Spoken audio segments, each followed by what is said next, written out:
Meet Dawn and Diane, a free-spirited couple with a love for adventure and a passion for van life. For the past several months, they've been traversing the beautiful landscapes of the United States, exploring the back roads and hidden gems that this vast country has to offer. Dawn and Diane's journey began when they decided to convert a Ford Transit into their very own mobile home, enabling them to live life on the road and embrace the van life culture to its fullest. With their trusty van as their traveling companion, they set out on a once-in-a-lifetime expedition, aiming to experience the essence of the United States in a way like never before. From the rugged coastlines of Washington to the sun-kissed beaches of California, they've meandered through the heartland of America, witnessing the vast cornfields of Iowa, the iconic skyline of Chicago in Illinois, the Great Lakes of Michigan, and the charming landscapes of Wisconsin. Each mile they covered deepened their connection with nature and the diverse cultures that make this country so unique. But Dawn and Diane's journey is far from over. They have exciting plans ahead, with the majestic Yellowstone National Park and the serene beauty of Lake Tahoe calling them for their next adventure. As true van life enthusiasts, they're eager to connect with fellow travelers and are already organizing a van meetup at Lake Tahoe, where they'll exchange stories, share experiences, and forge friendships that will last a lifetime. Along the way, they've encountered countless friendly faces, opening their hearts and minds to the unique experiences that come with living on the road. Their journey isn't just about visiting places. It's about immersing themselves in the beauty of human connections and the richness of the landscapes they encounter. Whether it's cooking delicious meals together by the campfire or spending starry nights under the open sky, Dawn and Diane have embraced every moment of their van life journey with gratitude and an unwavering sense of wonder. So, if you ever spot a stylishly converted Ford Transit van on the back roads of the United States, there's a good chance it's Dawn and Diane on their epic expedition. Follow their journey as they continue to discover the untamed beauty of America and the joys of van life. Dawn and Diane's story reminds us that sometimes, it's not just the destinations that matter, but the incredible journey itself. Join them as they seek the roads less traveled, embracing the freedom and simplicity that van life offers.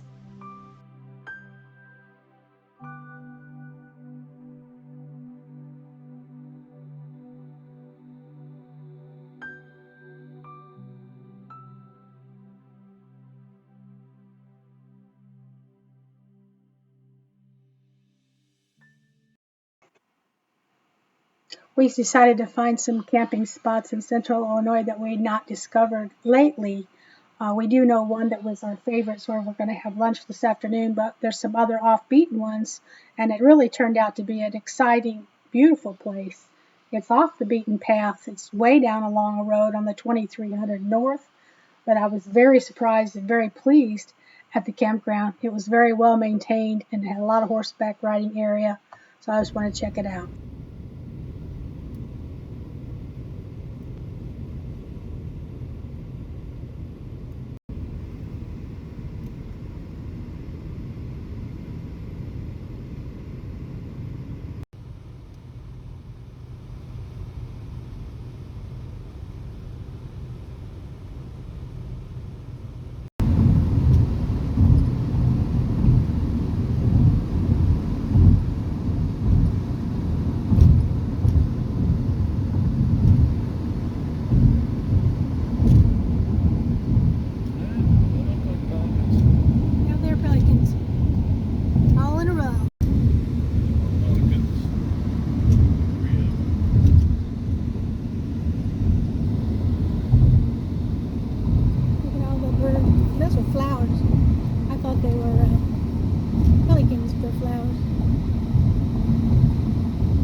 to grow out further into the water,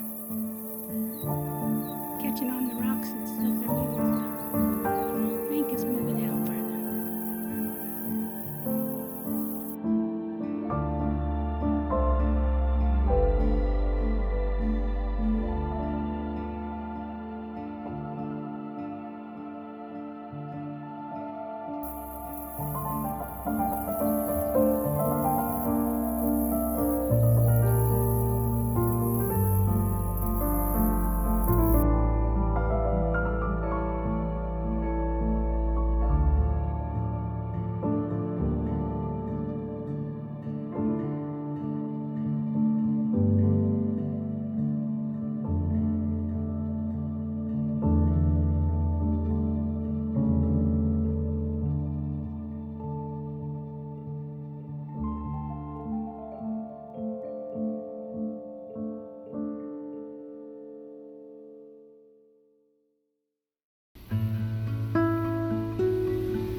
Got the fluttering.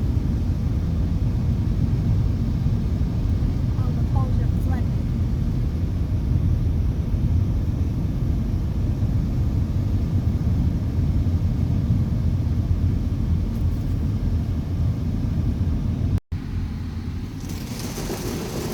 We're getting a bath.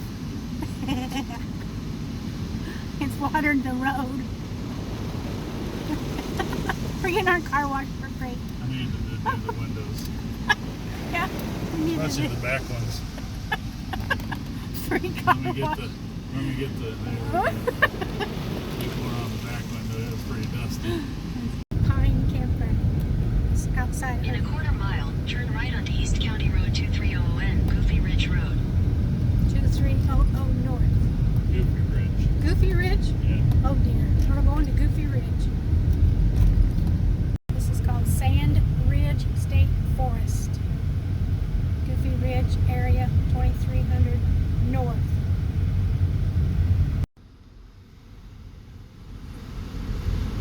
This is Pine Tree Campground. I can see that. Electric box right there. It's totally covered with And a pine sewer needles. box. Look at all the pine trees. I know that Kinda sounded cool, dumb. Yeah, it's real different. Let's see if the light bother my eyeballs. Yeah. It's different. You're walking around on pine needles everywhere.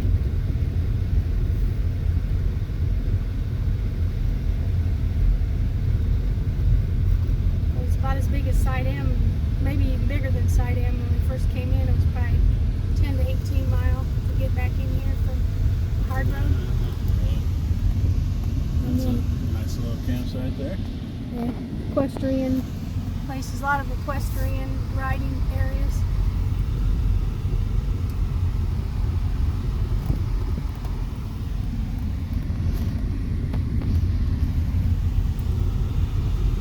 It's a saturated smell of just pine. It smells Awesome.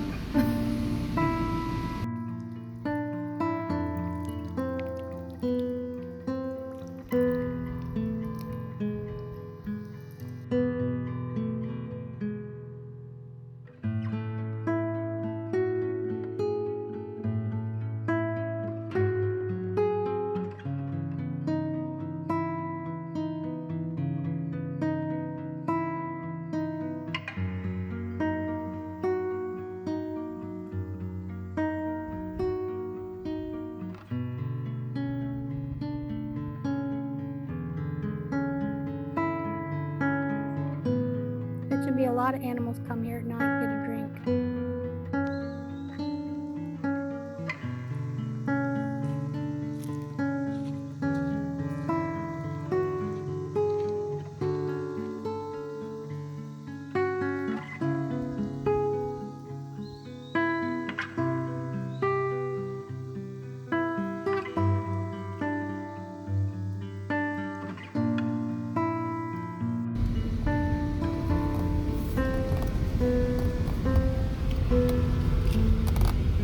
There's another bathhouse, so there'll be some light because each one of them have a light, unless that one's burnt out. That one's burnt out.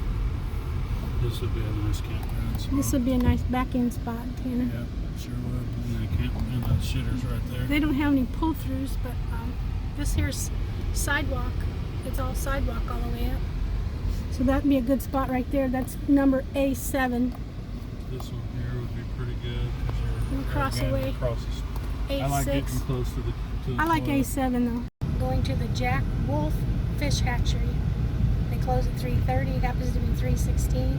I hope they don't lock us in because it's gonna get dark. Oh, look at the duckies. They're like, yeah. Yeah, there's plenty of fish in there. Let's do that. Let's go see.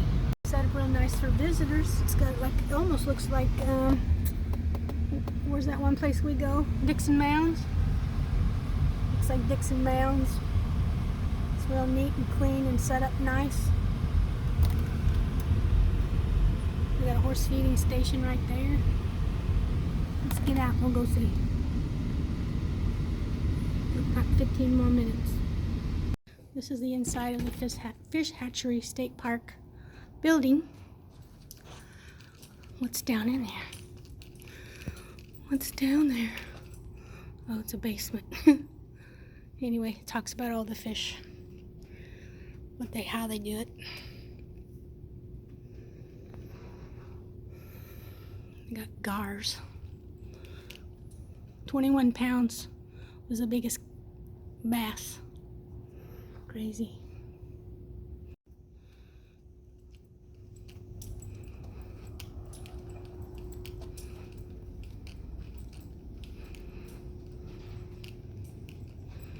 Cool, cold, warm water fish eggs are hatched here. Tells what they hatch. Said it began in 1979. They got it all. Pictures of the breaking ground. This is pictures of people who caught fish. Cool, awesome.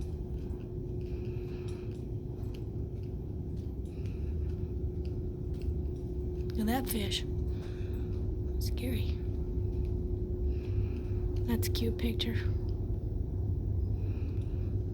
That little boy.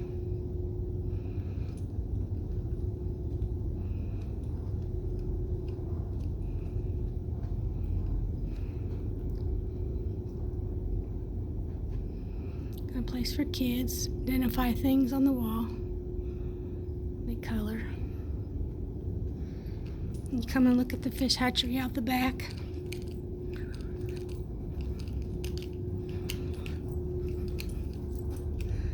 It's pretty neat. They got all kinds of tanks. Looks reminiscent of my bubble baths over by my house on Tanner. Got this big plant. Hello down there. They spawn the fish. Fishing fun. Got a lot of people with their fishing pictures I sent in. Some stuff that made it to the paper. Then the Illinois record fish of each kind. What the greatest fish is at this point.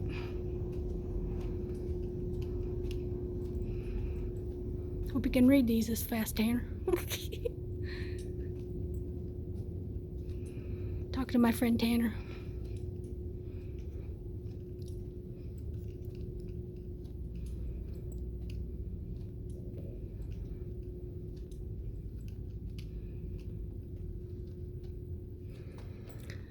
Then they have a case full of lures and fishing rods. That's cool. And they got some binoculars to look way out there. Here's some more lures. Man, they were old.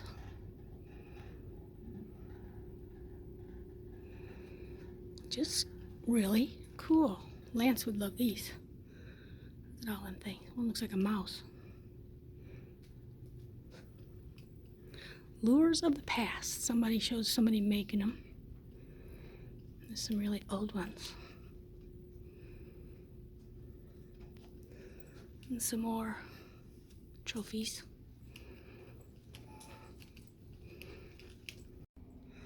Look at all the little fishies in there.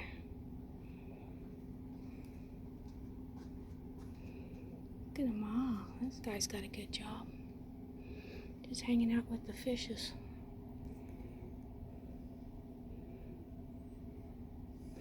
He just knew somebody. History of life and work on the river where they harvested fish. Picture of the bluffs. That's pretty. And this shows how it's all put together wiring wise. That's their offices. Pretty place to work.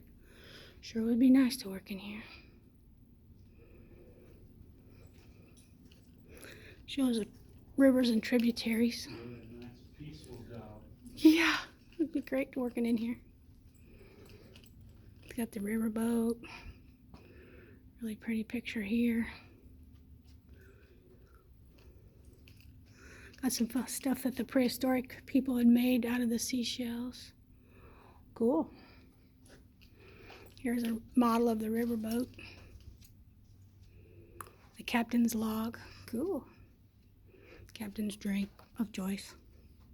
So it had to be built so strong to pull all these concrete things. Trolling hooks. They used to catch. Looks like they got things on there. It's called a mule, and they moved across in the John boat over mussel beds, and they caught mussels with these big hooks and drug them out of the water. There's some old tanks that they don't use, don't look like. Fish dinners. River craft. Don't know what that is. Looks like a planer. Wait a minute. Fish netting. Fish traps. Canoes. They pull their trucks up here, Hmm. and then they fill their trucks up with these fish, and then they can haul them on. Yeah, that's where they get them on fish Here day. are the tubes that the trucks pull up along here, and then they shoot the tube with their fish in them. Each kind of fish is in a different number. Mm-hmm. Cool. Stages. And what year? So they flooded all this area.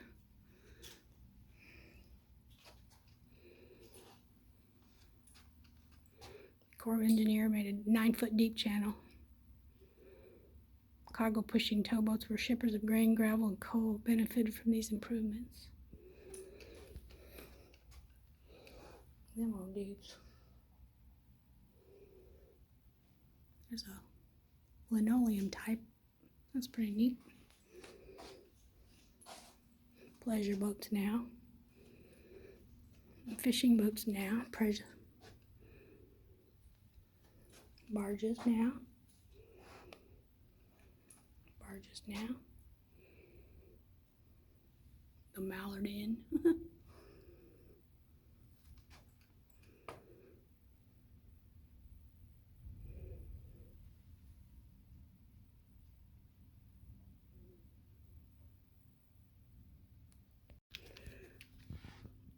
river, around the river work, hunting, fish, carp, catfish, turtles, mussels, nut gathering, down plucking, fur trapping, ice cutting, net making. These people had plenty of work. He made decoys. They had a dog with a number on it. Pick.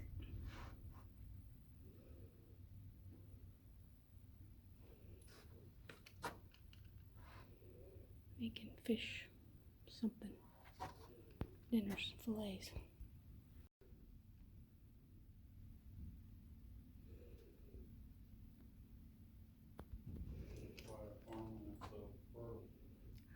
Yeah. This is why our farmland is so fertile. And this is why this area up here is fertile, is this map right here. Shows you the glacier. Oh, cool. Come see that. Market hunting for duck. An old card somebody blew up. 1920. 192 and 8 it says.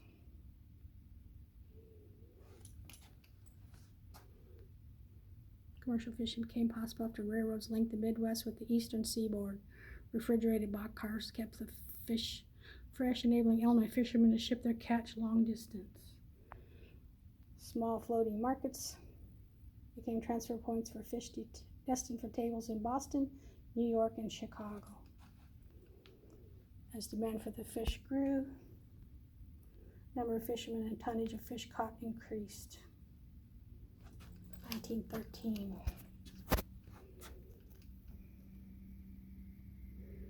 Fish markets.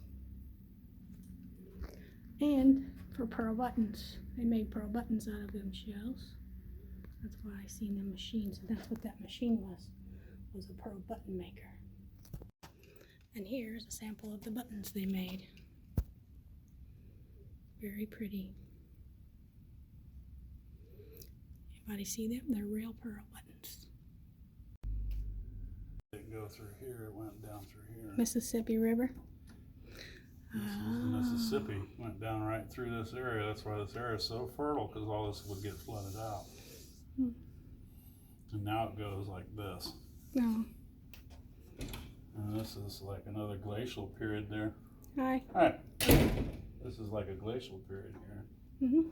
And then this is 13,000 years ago. See, this was the Illinois Glacier 300,000 years ago. There was a glacier that came over all this. And then right here, this was part of the Wisconsin Glacier 13,000 years ago. Which would have been right when they had the Missoula Glacier out west and stuff, was 11.5. So part of this is, you know, the eastern part of Canada was under the glaciers.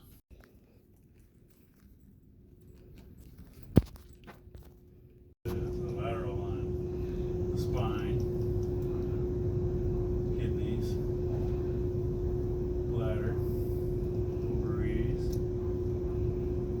urinary bladder, lateral line. I didn't see that. The lights burn out. Heart, liver,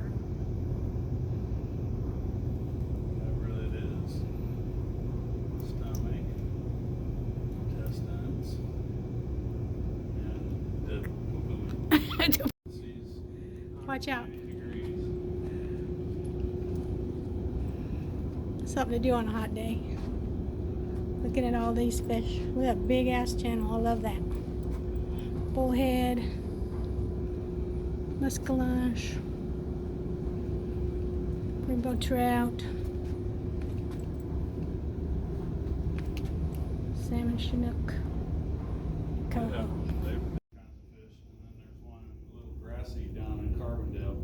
Roads coming up to the hatchery are really nice. Black topped, nice and clean. Nice Neat. houses around. There's a few houses in through here. Stopping on.